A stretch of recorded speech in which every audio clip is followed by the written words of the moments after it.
Hello. Welcome back to another tech video. In this video, we are back on our PCs and ready to start our publisher series. If you're new here and haven't followed this Facebook page or subscribed to our YouTube channel, don't forget to tap the follow button on Facebook and or the subscribe button on our YouTube channel to see more MCPL content. We bring you interesting videos twice a week, every Wednesday and Friday at 1. This is the first video in our publisher series. So here's how the 4 videos of the series are planned out so far. So in this first video, we're taking a tour. We're new to this, so we're going to spend quite a bit of time looking around. We have an idea of a project we want to create in Publisher, but have to get to know it first. Video 2 is where we're going to finish looking around and poking around at the ribbon, and then plan our project's layout and see what it needs to say. In the third video, since it'll be a short one, we'll work on inserting graphics, icons, and images that we've scoured the internet for and want to feature, and we'll maybe even download some fonts that we'd like to add in. And in part 4, we'll work on rearranging the items and text to make it look professional and polished. To keep up with the progression of our project and the skills demonstrated in each, tune in with me for each part.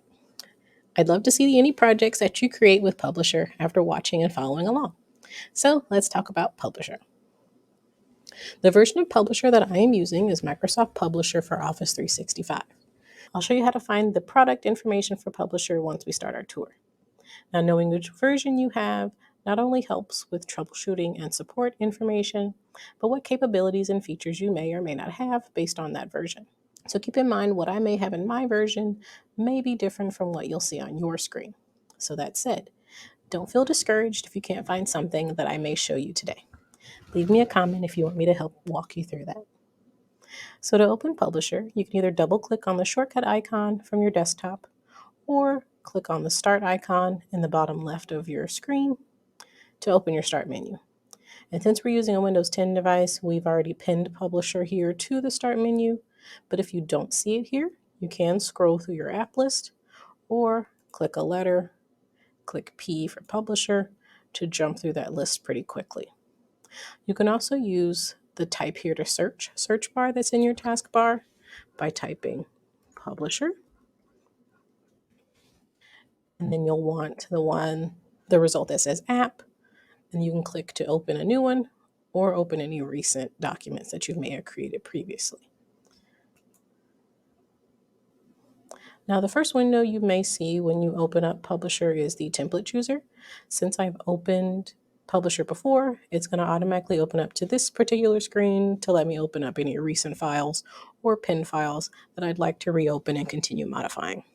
Since I want to look at more of the templates and open up something new, I'm going to click More Templates.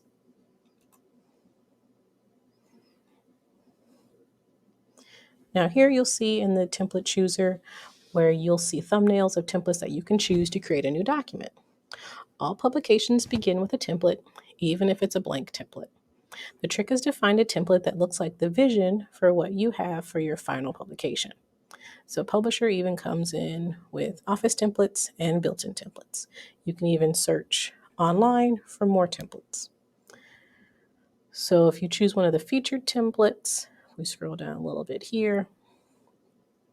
Say we're interested in making photo address labels, we can click on that template and then click Create, and it'll open that file. Or move on to the next template to see which one would best suit our needs. If it's none of those, you can close this window, go back up, and then you can look at templates installed in Publisher by choosing Built-in, where you can scroll to click on the category that you want, choose a template, and then click Create. So if we scroll down here and I'm interested in menus, for instance, I can click Menus. It'll show me all of the built-in templates in their particular categories. So takeout, daily special, wine, dessert, or blank sizes if I want to start with a blank canvas, where I can click on one of these templates, change the color scheme by default, change the font scheme. It'll show me the paper size for this one, and then I can click Create to open that built-in template. Or if I want to go back, I can click Home, New, or Open to open something else. Or if I want to go back to my original results list, I can click Home. Now, if you wanted to search for online templates, what you can do is type in the type of template that you're looking for. So if I click here and I type in newsletters, for instance, I can search office.com for templates that are available to me. And if I like one, I can click on it and then click Create. So what it'll do is it'll download it from office.com and then open up in my blank canvas. That way, all I have to do is click in the objects and spaces and modify this how I want. Now, while we're here, we can go ahead and start our tour. So for our tour, let's go ahead and start with a blank document so that way it's not as overwhelming. We're going to go back, start with a blank one, because there's already a lot to look at, and the less distractions we have on the screen, the better. So Publisher is a great app for creating visually rich, professional-looking publications without investing lots of money and time in a complicated desktop publishing application. So the ribbon that runs across the top of the Publisher window will hold all of the tools to help you create those publications. The ribbon's divided into tabs. These tabs contain different groups of commands, and you can access those commands by clicking on the buttons, boxes, or menus in each group. So you'll click the main tabs to switch the displayed groups. So the tabs across the top are File, Home, Insert, Page Design, Mailings, Review, View, and Help.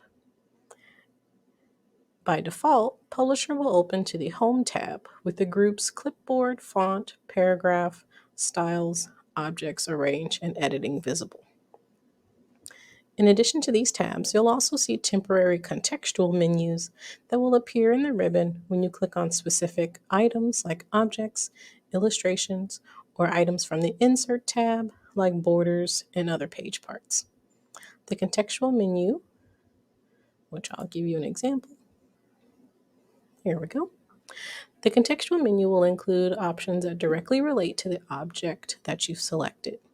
You can clear a contextual menu by clicking off of the object or deleting the object. Now, in your Publisher window, you'll know which tab is active by which one is underlined or highlighted depending on your color scheme for your system. You'll only see that tab's button groups and commands. And so to switch tabs, you'll click on another tab in the ribbon to see the groups of options that you have for each tab. So now that we have a basic idea of how this container works, we can take a closer look at what options are where to get a better feel of what we have and what we can do with Publisher. So starting in the upper left-hand corner with the File tab. In the File tab, we'll see options to start a new document or open a publication that we've already saved. We'll also find details about our document here, such as where that document lives and what it's called. And then at the bottom, we have Account, Feedback, and Options that we can check out. So for example, in Account, this option will show you which Microsoft account that you've logged in with. Under the product information, you'll see which version of Publisher you are using. File is like your behind the scenes tab for important options such as saving your document, printing it, or exporting the publication to another service.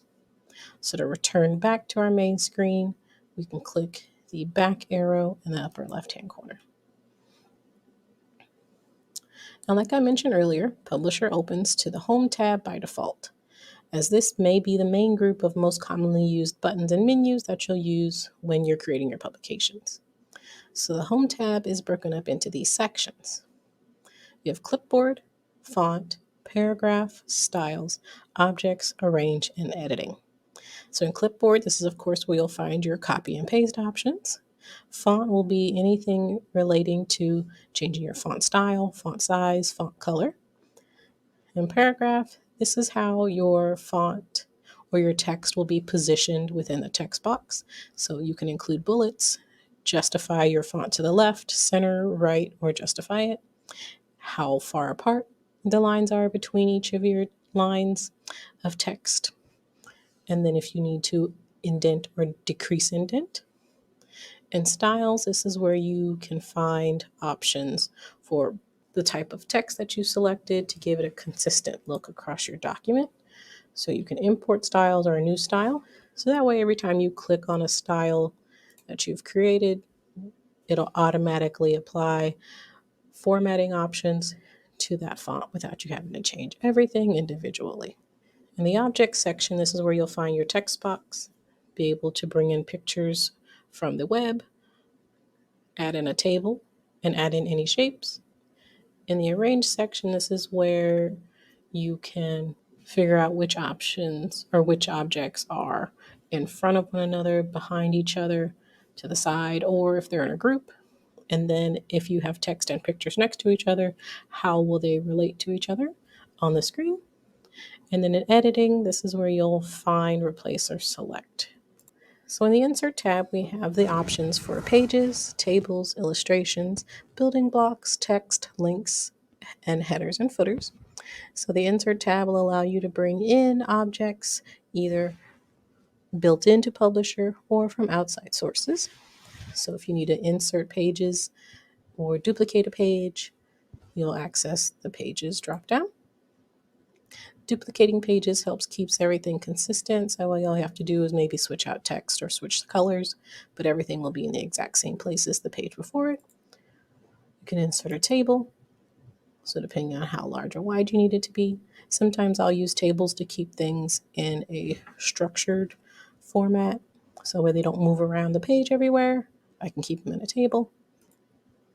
Here I can import pictures from my computer, online pictures, add in shapes, or create a picture placeholder. So that way it kind of gives me a reserved spot for a picture when I'm ready to add it, but I may not know what picture I want to add in just yet, but I know I want a picture there.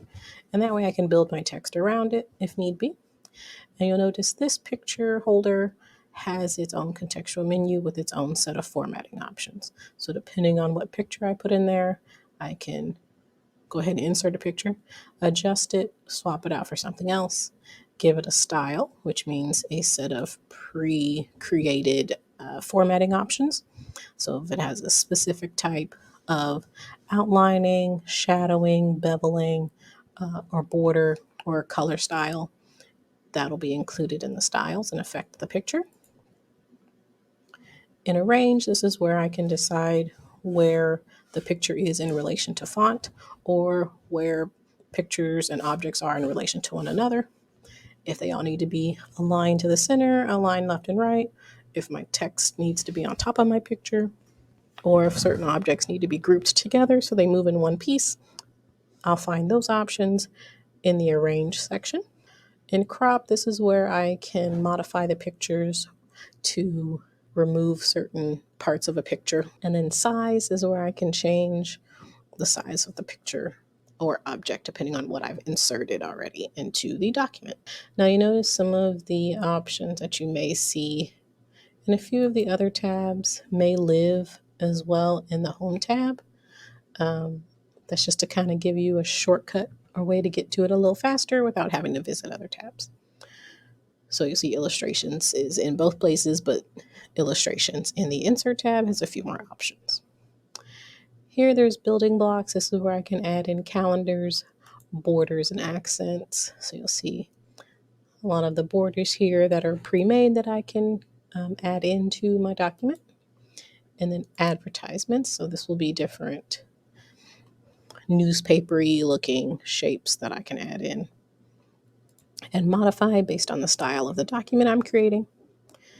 In text, this is where I can draw a text box, insert a file, create word art, which I'm sure most of us were sitting around playing with word art back in like 2006.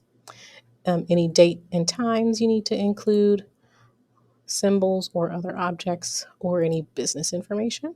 So this is where you can kind of have it to where it auto populates depending on where you insert that business information. And then your links, you can hyperlink and create bookmarks. And then header and footer will let you put in any information above the margin or below the margin. In the page design tab, you'll have the groups for template, page setup, layout, pages, schemes, and page background.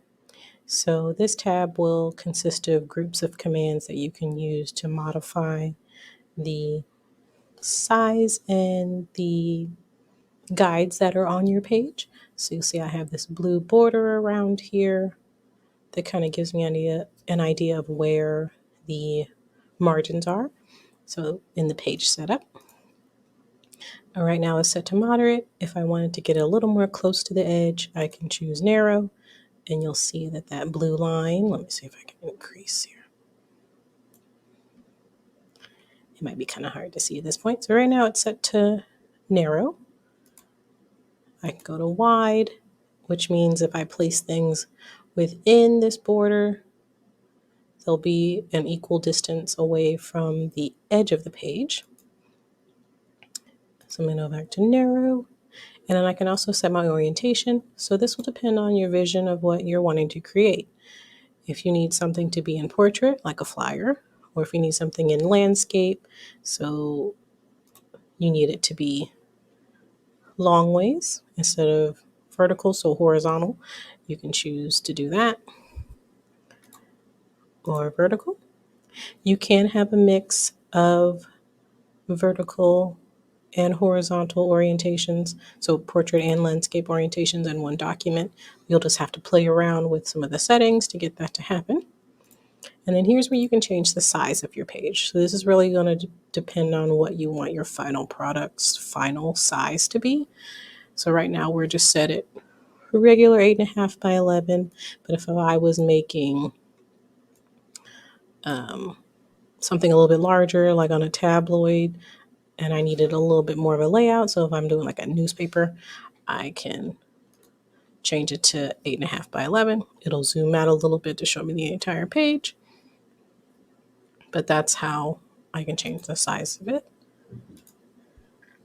Now, if you need a custom size, you would go to size and then create new page size, or check out other presets that may already be available, or play around in your page setup. This will also help you with your margins as well and what type of layout you're wanting. So this will let you set up it as a booklet, an email, an envelope, a folded card, and depending on what you choose, it'll change some of the guides there in the center. So if I choose a booklet, it'll show me a preview of that and then what margins I'll need to change. If I'm doing a folded card, it'll show me, and I can change the type of fold depending on what I'm doing. Or if I need multiple pages per sheet on a certain size of paper, I can do that as well. And it'll show me the margins in the blue outline there. Now, next to the page setup is the guides. This is where you can add more rulers in order to get things as exact as you need to be in the right placement. So depending on what you're creating, if you need a certain setup like this one, you can add the guides here where you may have like a large picture here. And as you adjust things and you bump up against those margins, it'll kind of give you a highlight of that line to make sure everything's straight. And if you need to add title here, it just gives you more rulers to bounce off of, so you kind of have an idea of where your objects are laid out on your document. Because when you're in Publisher, most of the time you may be creating a publication that might be going to print, for instance, and it's going to be distributed amongst the public. You kind of want it to be as exact as possible and everything within the correct margins and consistent. So let me go ahead and get rid of that. Now in the schemes, this is where you can kind of change the color schemes. So depending on which scheme you choose, so if I choose cranberry here, and then I choose a certain font, it'll give me certain color options for when I need to add in some font here, let's add, or a certain object. It'll give me those from that color scheme first. So based on the scheme colors I chose in the page design, I now have these colors by default to choose from. I can also choose standard colors, or choose any other colors I need to choose, but it'll give me those. That way you're choosing the same colors consistently throughout the rest of your document. So if I go back to page design and I choose, let's see, cherry, for instance, and I go back home, I now have a different palette of colors to choose from. That way you can kind of check and see which colors go best together based on which color scheme you choose. And then in your contextual menu, if you're adding in certain things, the color schemes will follow through in your styles. So your word art styles will kind of mirror that same color scheme as well. And then your shapes will kind of be of that same color scheme too.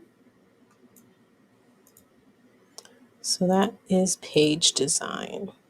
You can also add in a background here if you want to do a colored background. You can also add in an image as a background if you'd like to do that, or have no background. And then you can change your master pages. So these are the ones that'll kind of be part of a template. So if you're creating a template for something, say it's a newsletter you create every month, and you don't want to have to set the bones for it each and every month, you can go into the master pages, add what font, scheme, colors, shapes need to be included on this default page when you open it first. You do have that option of going in and tailoring the master pages to look the way that you need them to look to save you a lot of time. That way, all you would have to do is just edit text boxes and update dates and times and places and all of that. In mailings, you'll have the start, write, and insert fields, preview results, and finish. So this is where you can do some mail merging. If you're using Publisher to create address labels, this would be kind of where you would start with doing some of that. In review, pretty easy. Proofing and language, this is where you'll find your spell check, your research, and your thesaurus. So if you're creating a type of informational newsletter or something, the research option would be pretty good to have. So that way you've got a kind of built-in resource for making sure your information is accurate. Then in view, this is where you can kind of change how things look depending on how many pages you have.